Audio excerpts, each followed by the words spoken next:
ಎಷ್ಟೋ ಸತ ನಮ್ಗೆ ಅನುಮಾನ ಬರುತ್ತೆ. ಒಬ್ಬ ಮನುಷ್ಯ ಫ್ರೆಂಡ್ಸು ಒಂದು 5-6 ಜನ ಗುಂಪಿರ್ತಾರೆ.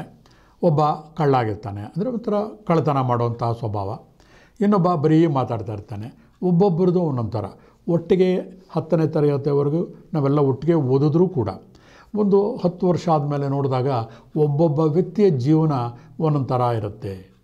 ಕಾರಣ ಏನು ಅಂತಂದರೆ, ಒಂದು ವೈಜ್ಞಾನಿಕವಾಗಿ ಸಾಬೀತಾಗಿರುವಂಥ ವಿಷಯ, ಯಾವುದೇ ಒಂದು ವ್ಯಕ್ತಿ ತನ್ನ ಮನೆಯಲ್ಲಿದ್ದಾಗ, ಅವನು ಹುಟ್ಟಿದಾಗಿಂದ ಒಂದು ಮಗುವಾಗಿದ್ದಾಗಿಂದ ಅವನ 10-12ನೇ ವಯಸ್ಸಿನವರೆಗೆ ಅವನ ಮನೆಯಲ್ಲಿ ನೋಡುವಂತಹ ಆ ಎನ್ವಿರಾನ್ಮೆಂಟ್ ಅಂತ ಏನು ಹೇಳ್ತೀವಲ್ಲ, ಅದು ಅವನ ಮನಸ್ಸಿನ ಮೇಲೆ ಅಚ್ಚುತ್ತಿರುತ್ತೆ. ಅವನ ಮನೆಯಲ್ಲಿ ಎಲ್ಲರೂ ಸೈಲೆಂಟ್ ಆಗಿರ್ತಾರೆ. ಅಪ್ಪ ಅಮ್ಮ ಅಂತಂದರೆ ಅವನಿಗೆ ಸೈಲೆಂಟ್ ಇಷ್ಟಪಡ್ತಾನೆ.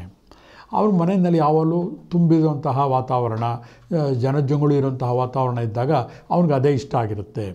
ಹಾಗಾಗಿ ಅವನ 10-12ನೇ ವಯಸ್ಸಿನವರೆಗೆ ಅವನು ಏನು ಕಂಡು ಕೇಳಿರ್ತಾನೆ ಮನೆಯಲ್ಲಿ, ಅದು ಅವನ ಮನಸ್ಸಿನಲ್ಲಿ ಅಚ್ಚೊತ್ಬಿಟ್ಟು ಸೊಸೈಟಿ ಅಂದರೆ ಹೀಗೇನೆ, ಪ್ರಪಂಚ ಅಂದರೆ ಹೀಗೇನೆ ಅಂತ ಒಂದು ಕಲ್ಪನೆಗೆ ಬಂದಿರ್ತಾನೆ. ಎಷ್ಟೋ ಮನೆಗಳಲ್ಲಿ ಜಗಳ ಕಾಯ್ತಾ ಇರ್ತಾರೆ. ಅವನು ದೊಡ್ಡವನಾದ ಮೇಲೆ ಜಗಳ ಕಾಯ್ತಾ ಇದ್ದಾಗೆ ಅವನು ಕನ್ಫರ್ಟು, ಜಗಳ ಇಲ್ಲದಿದ್ದರೆ ಅವ್ನಿಗೆ ಇರೋಕ್ಕೆ ಆಗೋದಿಲ್ಲ. ಹೀಗಾಗಿ ನಮ್ಮ ಚಿಕ್ಕ ವಯಸ್ಸಿನಲ್ಲಿ ನಮ್ಮ ಮನಸ್ಸಿನ ಮೇಲೆ ಏನು ಪರಿಣಾಮ ಬೀರ್ತಿರುತ್ತೋ ಅದರ ಚಿಂತನೆಯೇ ನಮಗೆ ಮುಂದೆ ಭವಿಷ್ಯವನ್ನು ರೂಪಿಸುತ್ತೆ. ಎಷ್ಟೋ ಸತಿ ಒಬ್ಬ ವ್ಯಕ್ತಿ ಇವತ್ತು ಒಂದು ದೊಡ್ಡ ಮಟ್ಟದಲ್ಲಿದ್ದಾನೆ ಅಂತಂತಂದರೆ ಆ ಮಟ್ಟಕ್ಕೆ ಬರೋಕ್ಕೆ ಕಾರಣ ಅವನ ಚಿಂತನೆ. ನೀವೇನು ಥಿಂಕ್ ಮಾಡ್ತೀರೋ ನೀವು ಅದೇ ಆಗ್ತೀರ. ನಾವಿವಾಗ BA ಡಿಗ್ರಿ ಓದ್ತಾ ಇರ್ತೀನಿ, ಆರ್ಟ್ಸ್. ಆದರೆ ಮನಸ್ಸಲ್ಲಿ ಮೆಕ್ಯಾನಿಕಲ್ ಇಂಜಿನಿಯರ್ ಥರ ಮನೆಯಲ್ಲಿ ಕೂತ್ಕೊಳ್ಳೋದು, ಯಾವುದಾದ್ರು ಒಂದು ಡಿವೈಸ್ನ ಕಂಡುಹಿಡಿಯೋದು, ಸ್ಕ್ರೂ ಟೈಟ್ ಮಾಡೋದು ಮಾಡ್ತಾ ಇರ್ತೀನಿ. ಆದರೆ ನಾವು BA ಆರ್ಟ್ಸ್ ಓದಿದ್ರೂ ಕೂಡ ಹೇಗೆ ಮೆಕ್ಯಾನಿಕಲ್ ಡಿವೈಸ್ ಬಗ್ಗೆ ನಾವು ಗಮನ ಕೊಡ್ತಿರ್ತೀವೋ, ನಮ್ಮ ಚಿಂತನೆ ಆ ಕಡೆಗಿರುತ್ತೋ, ಮುಂದೊಂದು ದಿನ ಯಾವುದೋ ಒಂದು ಗ್ಯಾರೇಜಲ್ಲಿ ವರ್ಕ್ ಮಾಡ್ತಾ ಇರ್ತೀವಿ. ಎಷ್ಟೋ ಸತಿ ನಾವು ಸಾಕಷ್ಟು ಡಿಗ್ರಿಗಳನ್ನು ಮಾಡಿರ್ತೀವಿ, ಓದಿರ್ತೀವಿ, ಎಲ್ಲ ಮಾಡಿರ್ತೀವಿ. ಆದರೆ ನಮ್ಮ ಆಸಕ್ತಿ ದುಡ್ಡು ಮಾಡೋ ಕಡೆ ಇರೋದಿಲ್ಲ. ಯಾವುದೋ ಒಂದು ಆಶ್ರಮಕ್ಕೆ ಹೋಗ್ಬಿಟ್ಟು ಸ್ಪೀಚ್ ಕೊಡೋದು, ಸತ್ಸಂಗ ಸೇರಬೇಕು, ಎಲ್ಲರಿಗೂ ಒಳ್ಳೇದು ಮಾಡಬೇಕು ಅಂತ ಒಂದು ಭಾವನೆ ಇರುತ್ತೆ. ನಾವು ಆ ಕಡೆಗೆ ಹೋಗ್ತೀವಿ. ಇವತ್ತು ಎಷ್ಟೋ ದೊಡ್ಡ ಮಠಾಧೀಶರುಗಳನ್ನು ನೋಡಿರ್ತೀವಿ ನಾವು. ಮಠಾಧೀಶರು ಅಂತಂದರೆ ಜನ ಕಳಪೆ ಮಾತುಗಳನ್ನು ಆಡ್ತಾರೆ, ಆದರೆ ಒಳ ಹೊಕ್ಕು ನೋಡಿದಾಗ ಅವರಲ್ಲಿ ಅದ್ವಿತೀಯವಾದಂತಹ ಜ್ಞಾನ ಇರುತ್ತೆ. ಸಿಕ್ಕಾಪಟ್ಟೆ ಓದಿರ್ತಾರೆ, ಡಿಗ್ರಿಗಳು, ಮಾಸ್ಟರ್ ಡಿಗ್ರಿಗಳು ಮಾಡಿರ್ತಾರೆ, ದೊಡ್ಡ ದೊಡ್ಡ ಕಂಪನಿಯ CEO ಅಂಥವರು ಅದನ್ನು ರಾಜೀನಾಮೆ ಕೊಟ್ಟು ಇವತ್ತು ಯಾವುದೋ ಒಂದು ಸನ್ಯಾಸ ಮಾರ್ಗವನ್ನು ಹಿಡಿತಾ ಇದ್ದಾರೆ. ಇದೆಲ್ಲ ಏನು ತೋರಿಸುತ್ತೆ ಅಂತಂದರೆ, ಯಾವುದೇ ಒಂದು ಮಾರ್ಗವನ್ನು ನೀವು ಆಯ್ಕೆ ಮಾಡಿಕೊಂಡ್ರೂ ಕೂಡ ನಿಮ್ಮ ಮನಸ್ಸು ಸದಾ ಯಾವುದನ್ನು ಚಿಂತನೆ ಮಾಡ್ತಾ ಇರುತ್ತೋ ನೀವು ಅದೇ ಆಗಿರ್ತೀರ. ಇವತ್ತು ನಾನು ನಿಮ್ಮ ಹತ್ರ ಮಾತಾಡ್ತಾ ಇದ್ದೀನಿ ಅಂತಂದರೆ ಒಂದು ಟಿ ವಿನಲ್ಲಿರ್ಬೋದು, ಯೂಟ್ಯೂಬ್ನಲ್ಲಿರ್ಬೋದು, ಹಿಂದೊಂದು ದಿನ ನಾನು ಅದನ್ನು ಆಸೆ ಪಟ್ಟಿರ್ತೀನಿ, ಚಿಂತನೆ ಮಾಡಿರ್ತೀನಿ, ಅವನು ಹೀಗೆ ಮಾಡಿದ್ರೆ ಚೆನ್ನಾಗಿರುತ್ತೆ, ಹಾಗೆ ಹೀಗೆ ಅಂತ. ಕೆಲವೊಂದು ಸಲ ನಾವು ಓದ್ತಿರುವಂತಹ ಸಂದರ್ಭದಲ್ಲಿ ನಮ್ಮ ಸ್ನೇಹಿತರ ಜೊತೆ ಮಾತಾಡ್ತಿರುವಾಗ ನನಗೆ ಇನ್ನೂ ನೆನಪಿದೆ, ನಾವು ಮಾತಾಡ್ತಾ ಇದ್ದಿದ್ದು ಏನಾದರೂ ಮಾಡಿ ಟಿ ವಿನಲ್ಲಿ ಬಂದುಬಿಡಬೇಕು, ಏನಾದ್ರು ಮಾಡಿ ಯೂಟ್ಯೂಬ್ ಚಾನಲ್ನಿ ಒಂದು ಓಪನ್ ಮಾಡಬೇಕು, ಹೀಗೆಲ್ಲ ನಾವು ಮಾತಾಡ್ಕೋತಾ ಇದ್ವು. ಆ ದಿನ ಇವತ್ತು ಬಂದಿದೆ ನನಗೆ. ಹಾಗಾಗಿ ನನಗೆ ಈ ಥರ ಮಾಡಿರುವಾಗ ನೀವು ಯಾಕೆ ಮಾಡಬಾರ್ದು? ಹಾಗಾಗಿ ಕೆಲವೊಂದು ಅದಾಗೆ ಆಗುತ್ತೆ ನಮಗೆ ಗೊತ್ತಿಲ್ಲದೆ ಇದ್ದಂಗೆ. ಯಾಕೆ ನಮ್ಮ ಮನಸ್ಸು ನಿಂತ ನೀರಲ್ಲ, ಅದು ಸದಾ ಒಂದು ಚಕ್ರಾಕಾರದಲ್ಲಿ ಸುತ್ತಾನೇ ಇರುತ್ತೆ. ಮೇಲೆ ಹೋಗೋದು, ಕೆಳಗೆ ಬರೋದು, ಹೀಗೆ ರೌಂಡ್ ನಡೀತಾನೆ ಇರುತ್ತೆ. ಅದರಲ್ಲಿ ನಾವು ಏನು ಚಿಂತನೆಯನ್ನು ಮಾಡ್ತೀವೋ, ಒಳ್ಳೆಯ ಚಿಂತನೆಯನ್ನು ಮಾಡಿದಾಗ ಒಳ್ಳೆಯ ಭವಿಷ್ಯ ರೂಪತ್ತಾಗುತ್ತೆ, ಕೆಟ್ಟ ಚಿಂತನೆಯನ್ನು ಮಾಡಿದಾಗ ಕೆಟ್ಟ ಚಿಂತನೆ ಬರ್ತಾ ಹೋಗ್ತಿರುತ್ತೆ. ಎಷ್ಟೋ ಜನಗಳು ಕೆಲಸಕ್ಕೆ ಸೇರಿದಾಗ ದುಡ್ಡು ಮಾಡಬೇಕು ಅಷ್ಟೇ ಇರುತ್ತೆ ಅವ್ರ ತಲೆಯಲ್ಲಿ. ಇನ್ನೊಬ್ರಿಗೂ ಒಳ್ಳೇದು ಮಾಡಬೇಕು ಅಥವಾ ಸಹಾಯ ಮಾಡಬೇಕು ಪ್ರಜ್ಞೆ ಕೂಡ ಇರೋದಿಲ್ಲ. ಅವರು ಮುಂದೊಂದು ದಿನ ಕೋಟ್ಯಾಧಿಪತಿಗಳಾಗ್ತಾರೆ. ಆದರೆ ಒಂದು ಸೊಸೈಟಿಯ ದೃಷ್ಟಿಯಲ್ಲಿ ಕೆಲಸಕ್ಕೆ ಬಾರದ ವ್ಯಕ್ತಿಗಳಾಗಿರ್ತಾರೆ. ಒಂದು ಸಣ್ಣ ಕಥೆಗಳನ್ನು ನಿಮ್ಗೆ ಹೇಳಕ್ಕೆ ಇಷ್ಟಪಡ್ತೀನಿ. ಒಂದು ಸತಿ ಒಬ್ಬ ವ್ಯಕ್ತಿ ತನ್ನ ಶಾಲೆಯ ಸಂದರ್ಭದಲ್ಲಿ ಪಾಠ ಹೇಳ್ಕೊಟ್ಟ ಟೀಚರ್ನ ಭೇಟಿ ಮಾಡ್ತಾನೆ. ಸಂತೋಷ ಆಗುತ್ತೆ. ಆ ಟೀಚರ್ಗೆ ನೆನಪಿರೋದಿಲ್ಲ. 100 ಜನದಲ್ಲಿ ಇವನು ಒಬ್ಬ ಅಂದ್ಕೊಂಡು ಸುಮ್ಮನಾಗಿರ್ತಾರೆ. ಏನಪ್ಪ ಮಾಡ್ತಾ ಇದೆಯಾ ಅಂತ ಹೇಳಿದಾಗ, ಸರ್ ನಿಮ್ಮ ಶಾಲೆಯಲ್ಲಿ ತುಂಬ ಗಲಾಟೆ ಮಾಡ್ತಾ ಇದ್ನಲ್ಲ ಅದೇ ನಾನು ಅಂತ ಹೇಳ್ತಾನೆ. ಆವಾಗ ಅವ್ರಿಗೆ ಬೇಜಾರು ಆಗುತ್ತೆ. ನೋಡಪ್ಪ, ನನ್ನ ಮಗನ ಥರ ನೀನು ಚೆನ್ನಾಗಿ ಓದಿದರೆ ನೋಡಿ, ಇವತ್ತು ಒಳ್ಳೆಯ ಕಂಪ್ನಿನಲ್ಲಿ ಮ್ಯಾನೇಜರ್ ಆಗಿದ್ದಾನೆ ನನ್ನ ಮಗ, ನೀನು ಹಾಗೆ ಆಗ್ಬೋದಾಗಿತ್ತು ಅಂತ ಹೇಳ್ತಾರೆ. ಆಗ ಅವ್ನು ನಗ್ಬಿಟ್ಟು ಸುಮ್ಮನಾಗ್ತಾನೆ. ಸರ್ ಇಲ್ಲಿ ಏನು ಮಾಡ್ತಾ ಇದ್ದೀನಿ ಅಂದಾಗ, ಆಟೋ ಕಾಯ್ತಾ ಇದ್ದೀನಿ ಅಂತ ಆ ಗುರುಗಳು ಹೇಳ್ತಾರೆ. ಅವನು ತನ್ನ ಕಾರಲ್ಲೇ ಬಿಟ್ಕೊಡ್ತಾನೆ. ಅವ್ರು ಕೇಳ್ತಾರೆ, ಈ ಕಾರ್ ಯಾರ್ದು ಅಂತ. ನಂದೇನೆ, ಎಷ್ಟು ಅಂದಾಗ 2 ಕೋಟಿ. ಅವ್ರಿಗೆ ಆಶ್ಚರ್ಯ ಆಗುತ್ತೆ. ಇಂಥ ರೌಡಿ ಥರ ಆಡ್ತಿದ್ದ ಕಾಲೇಜಲ್ಲಿ ಓದ್ತಿದ್ದಾಗ ಅವನು 2 ಕೋಟಿ ಕಾರ್ ಇಟ್ಕೊಂಡ್ಮೇಲೆ ಎಲ್ಲೋ ಕದ್ಕೊಂಬಂದಿದ್ದಾನೆ ಅಂದ್ಬಿಟ್ಟು ಆ ಒಂದು ಹಳೆಯ ಯೋಚನೆಯಿಂದಾನೆ ಅವ್ರು ಕೇಳ್ತಾರೆ, ಹಾಗಾದ್ರೆ ಏನು ಮಾಡ್ತಾ ಇದ್ದ ನೀನು ಅಂತ ನಗ್ತಾ ಹೇಳ್ತಾನೆ, ನಿಮ್ಮ ಮಗ ಎಲ್ಲಿ ಮ್ಯಾನೇಜರಾಗಿ ಕೆಲಸ ಮಾಡ್ತಾ ಇದ್ದಾನೋ ಅದೇ ಕಂಪನಿಯ ಓನರ್ ನಾನೇ ಅಂತ ಅಂದ್ಬಿಟ್ಟು. ಅಂದರೆ ಯಾವುದೇ ವ್ಯಕ್ತಿಯನ್ನು ಕೂಡ ನಾವು ಕಡೆಗಣಿಸಬಾರ್ದು ವೀಕ್ಷಕರೇ. ಪ್ರಪಂಚದಲ್ಲಿ ಕಾಲಚಕ್ರ ಉರುಳಿದ ಹಾಗೆ ಪ್ರತಿಯೊಬ್ಬರು ಕೂಡ ಮೇಲೂ ಬರ್ತಾರೆ, ಮೇಲಿದ್ದವರು ಕೆಳಗೂ ಕೂಡ ಹೋಗ್ತಾರೆ. ಈ ಕಥೆಯ ಸಾರಾಂಶ ಇಷ್ಟೇ, ನಾವು ಏನಾಗಬೇಕು ಎಂದು ಆಲೋಚನೆ ಮಾಡ್ತಿರ್ತೀವೋ ಅದೇ ನಾವು ಆಗ್ತೀವಿ.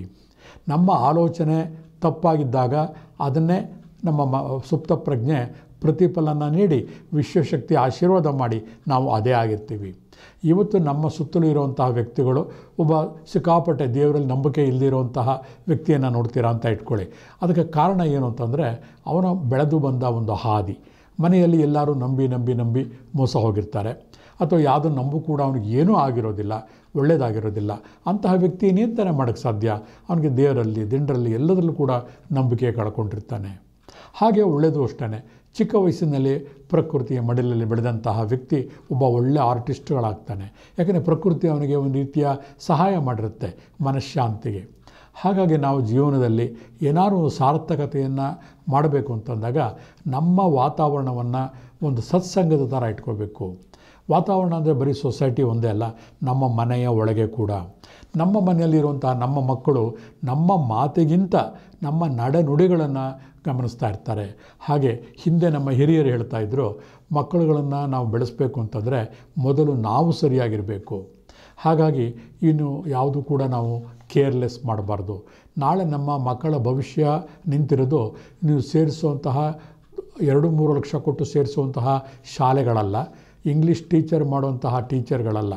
ನೀವು ಮನೆಯಲ್ಲಿ ಹೇಗೆ ನಡ್ಕೋತೀರೋ ನಿಮ್ಮ ಆ್ಯಟಿಟ್ಯೂಡ್ ಅಂತ ಏನು ಹೇಳ್ತೀವಲ್ಲ, ಸ್ವಭಾವ, ಅದು ಮಕ್ಕಳಲ್ಲಿ ರಿಫ್ಲೆಕ್ಟ್ ಆಗ್ತಿರುತ್ತೆ. ಒಬ್ಬ ಮನೆಯಲ್ಲಿ ತಂದೆ ತಾಯಿಗಳು ಒಂಥರ ಜುಗ್ಗ ಆಗಿದ್ದರೆ ಮಕ್ಕಳು ನಾಳೆ ಕೋಟ್ಯಾಧೀಶರಾದರೂ ಕೂಡ ಒಂದು ರಾಗಿ ರೊಟ್ಟಿ ತಿಂತಿರ್ತಾರೆ, ದುಡ್ಡು ಕೊಳಿತಾ ಬಿದ್ದಿರುತ್ತೆ ಬ್ಯಾಂಕಲ್ಲಿ. ಆ ದುಡ್ಡನ್ನು ಅನುಭವಿಸುವಂತಹ ಒಂದು ಕಾರ್ಯ ಕೂಡ ಅವ್ರಿಗೆ ಗೊತ್ತಿರೋದಿಲ್ಲ.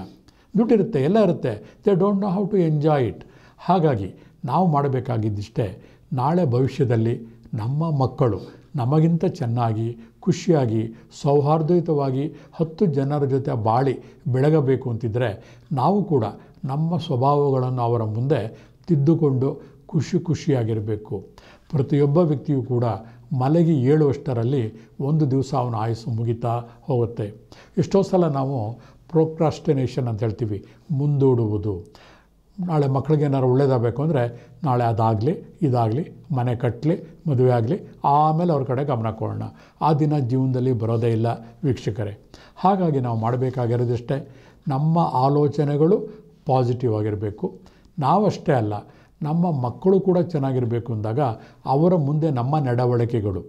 ಎಷ್ಟೋ ಜನ ಮನೆಗಳಲ್ಲಿ ಮಕ್ಕಳ ಮುಂದೆನೇ ಕುಡಿಯೋದು, ತಿನ್ನೋದು ಎಲ್ಲ ಮಾಡ್ತಾರೆ. ಅದು ದೊಡ್ಡಸ್ತಿಗೆ ಅಂತ ಅವ್ರು ಅಂದ್ಕೊಂಡಿರ್ತಾರೆ. ಇವನು ಡ್ರೆಸ್ ಮಾಡೋದು ಅಷ್ಟೇ, ಮಕ್ಕಳಿಗೆ ಬರೀ ಹಾಫ್ ಡ್ರೆಸ್ ಹಾಕೋದು, ಆ ಕ್ಷಣಕ್ಕೆ ಅದು ಚೆನ್ನಾಗಿರುತ್ತೆ. ಆದರೆ ಇವತ್ತು ನಿಮ್ಮ ಹೊಲದಲ್ಲಿ ಯಾವ ಬೀಜವನ್ನು ಬಿತ್ತಿದ್ದೀರೋ ಅದೇ 3 ತಿಂಗಳಾಗಿ ಫಸಲಾಗುತ್ತೆ. ಹಾಗಾಗಿ ನಿಮ್ಮ ಮಕ್ಕಳ ಮುಂದೆ ಯಾವ ಸಂಸ್ಕೃತಿ ಸಂಸ್ಕಾರದ ಬೀಜವನ್ನು ನೀವು ಇವತ್ತು ಬಿತ್ತುತ್ತೀರೋ ಅದೇ ಮುಂದೆ ಫಸಲಾಗಿ ನಿಮ್ಮನ್ನು ಕಾಡುತ್ತೆ. ಅವತ್ತು ಪಶ್ಚಾತ್ತಾಪ ಪಡುವ ಬದಲು ಇವತ್ತೇ ಒಳ್ಳೆಯ ಬೀಜವನ್ನು ಹೆಕ್ಕಿ ತಂದು ಹಾಕಿ ಆಳವಾಗಿ ನೆಟ್ಟಿ ಗೊಬ್ಬರ ನೀರನ್ನು ಹಾಕಿದಾಗ ಒಳ್ಳೆಯ ಫಸಲಲ್ಲದೆ ಬೇರೆ ಬರೋಕ್ಕೆ ಸಾಧ್ಯನಾ? ಇಲ್ಲ. ಹಾಗಾಗಿ ನಾವು ಮಾಡಬೇಕಾಗಿರೋದಿಷ್ಟೇ, ನಿಮ್ಮ ಚಿಂತನೆ ಇದೆಯಲ್ಲ ಶುಭ್ರವಾಗಿರಲಿ. ಅದಕ್ಕೆ ಹಿಂದವ್ರು ಹೇಳ್ತಾಯಿದ್ರು, ಏನೇ ಆಲೋಚನೆ ಮಾಡಿ ಸತ್ಸಂಗದ ಥರ ಆಲೋಚನೆ ಮಾಡಿ, ಒಳ್ಳೆಯ ವಿಷಯಗಳನ್ನು ಹಂಚ್ಕೊಳ್ಳಿ.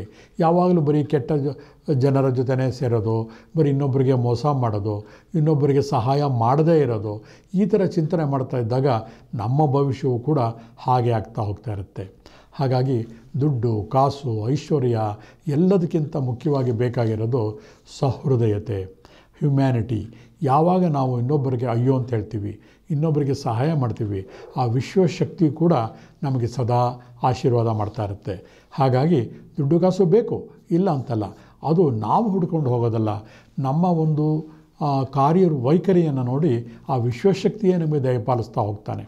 ಹಾಗಾಗಿ ದುಡ್ಡು ಕಾಸು ಮಾಡಿದ್ರೂ ಕೂಡ ಅದರ ಜೊತೆ ಹ್ಯುಮ್ಯಾನಿಟಿ ಇದ್ದಾಗ, ಸೌಹೃದ ಇದ್ದಾಗ ನಿಮಗೆ ತೃಪ್ತಿ ಸಿಗುತ್ತೆ. ಅದಿಲ್ಲ ಅಂದರೆ ದುಡ್ಡಿರುತ್ತೆ ಬ್ಯಾಂಕಲ್ಲಿ, ಒಳ್ಳೆ ಹೆಂಡ್ತಿ ಇರ್ತಾರೆ, ಮಕ್ಕಳಿರ್ತಾರೆ, ಎಲ್ಲ ಇರ್ತಾರೆ. ಆದರೆ ಅವ್ರನ್ನ ಇಂಟರ್ವ್ಯೂ ಮಾಡಿದ್ರೆ ಅಯ್ಯೋ ಏನೋ ಬೇಜಾರಾಗ್ತಾಯಿದೆ, ಟೈಮೇ ಪಾಸ್ ಆಗ್ತಿಲ್ಲ ಅಂತ ಹೇಳಿ ಯಾವುದೋ ಒಂದು ಆಶ್ರಮಕ್ಕೆಲ್ಲ ಬರೆದುಬಿಟ್ಟು ಸನ್ಯಾಸತ್ವ ತಗೋತಾರೆ. ಹಾಗಾಗಿ ಇಷ್ಟೆಲ್ಲ ಕಷ್ಟಪಟ್ಟು ಯಾಕೆ ಸಂಪಾದನೆ ಮಾಡಬೇಕಾಗಿತ್ತು? ಒಂದು ಚಾರಿಟಿಗೆ ಇವೆಲ್ಲ ಬರೆಯೋವಾಗಿದ್ದರೆ ಇಷ್ಟು ಕಷ್ಟ ಯಾಕೆ ಪಡಬೇಕಾಗಿತ್ತು ಅಲ್ವಾ? ಹಾಗಾಗಿ ನಿಮ್ಮ ಚಿಂತನೆಯು ಶುಭ್ರವಾಗಿರಲಿ. ಅಷ್ಟೇ ಅಲ್ಲ, ಬೇರೆಯವರು ಅದನ್ನು ಅನುಕರಣೆ ಮಾಡುವಂತಿರಲಿ. ಬೇರೆಯವರು ಅಂದರೆ ಮತ್ತಾರೂ ಅಲ್ಲ, ನಿಮ್ಮ ಮಕ್ಕಳುಗಳು. ಇವತ್ತಿಂದನೇ ಬದಲಾವಣೆ ಮಾಡ್ಕೊಳ್ಳಿ. ನಾವು ಗಂಡ ಹೆಂಡತಿ ಜಗಳ ಆಡ್ತೀವಿ, ಮಕ್ಕಳು ಬಿಡು ಅವ್ರ ಪಾಡಿಯವರು ಬೆಳೀತಾರೆ, ತಪ್ಪು. ಅದು ಬೀಜ ಬಿತ್ತಿದಂಗೆ ಅವರ ಮನಸ್ಸಿನಲ್ಲಿ. ಮಕ್ಕಳಿಗೋಸ್ಕರ ನಾವು ನಮ್ಮ ಸ್ವಭಾವಗಳನ್ನು ಬದಲಾವಣೆ ಮಾಡ್ಕೋಬೇಕು. ಮಕ್ಕಳು ವಯಸ್ಸಿಗೆ ಬಂದಿರ್ತಾರೆ, ಗಂಡ ಹೆಂಡತಿ ಡೈವರ್ಸ್ಗೆ ಅಪ್ಲೈ ಮಾಡ್ತಿರ್ತಾರೆ. ಭವಿಷ್ಯವನ್ನು ನೀವೇ ಕಲ್ಪನೆ ಮಾಡ್ಕೊಳ್ಳಿ. ತಂದೆ ತಾಯಿ ಈ ವಯಸ್ಸಿನಲ್ಲಿ ಡೈವರ್ಸ್ಗೆ ಅಪ್ಲೈ ಮಾಡಿದಾಗ ಅದೇ ಮಕ್ಕಳು ಯಾವುದೋ ಒಂದು ರೆಡ್ ಸ್ಟ್ರೀಟ್ನಲ್ಲಿ ಒಂದು ಖರೀದಿಯ ವಸ್ತು ಆಗ್ತಾರೆ ಬಂಧುಗಳೇ. ಹಾಗಾಗಿ ಒಂದು ಸಮಾಜದಲ್ಲಿ ಮಕ್ಕಳು ನಾಗರಿಕರಾಗಿ ಮುಂದುವರೆದು ಖುಷಿಯಾಗಿರಬೇಕು ಅಂತಂದರೆ ಅದಕ್ಕೆ ಕಾರಣ ನಾವು ತಂದೆ ತಾಯಿಗಳು. ನಮಗೆ ಇಷ್ಟ ಇರಲಿ, ಇಷ್ಟ ಇಲ್ಲದೇ ಇರಲಿ, ಆ ಒಂದು ಜನರ ಬೆಳವಣಿಗೆಗೋಸ್ಕರ, ಅವರ ಸುಖ ಶಾಂತಿಗೋಸ್ಕರ, ಸಮಾಜದ ಸಮೃದ್ಧಿಗೋಸ್ಕರ ಕೂಡ ನಾವು ನಮ್ಮ ಚಿಂತನೆಯ ವೈಖರಿಯನ್ನು ಶುಭ್ರವಾಗಿಟ್ಕೋಬೇಕು ಅಂತ ಹೇಳಿ ಇವತ್ತಿನ ವಿಷಯವನ್ನು ಮುಗಿಸ್ತಾ ಇದ್ದೀನಿ.